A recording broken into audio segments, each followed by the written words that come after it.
suis Estelle Chirac, je suis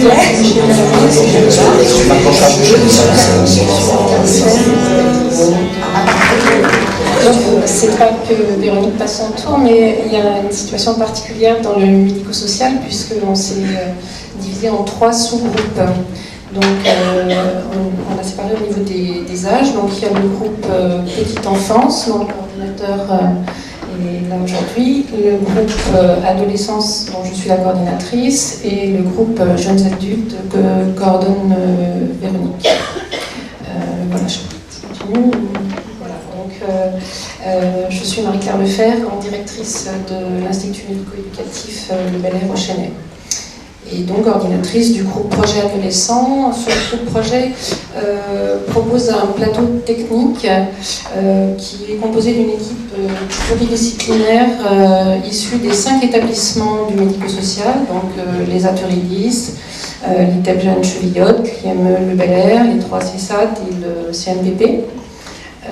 Donc la sollicitation des différents professionnels tels que médecins psychiatres, éducateurs spécialisés, éducateurs techniques, psychologues, assistantes sociales, orthophonistes, etc.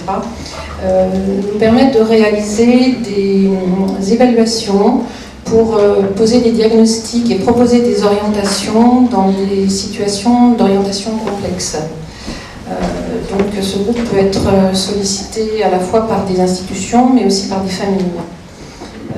Nous avons réalisé déjà une première expérimentation dont vous avez parlé au mois de mai-juin dans les présentations par territoire.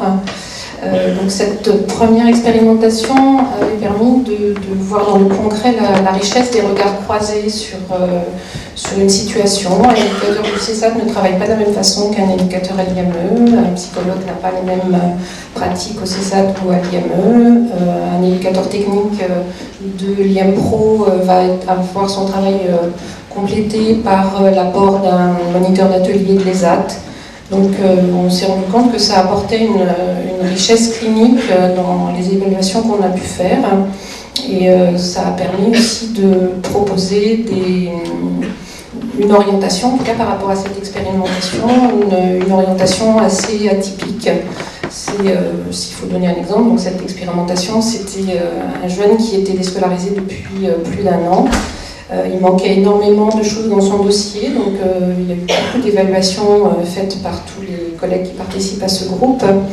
Et l'orientation qui a été proposée, c'était une admission à l'IME du Bel Air, mais dans un parcours croisé avec notre service d'insertion, ce qu'on n'avait jamais fait directement à l'arrivée.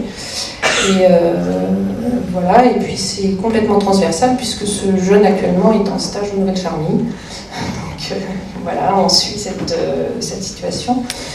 Une deuxième situation est en cours qui nous vient de l'Éducation nationale. Du coup, on sort de notre champ, on n'est plus entre nous dans le milieu social.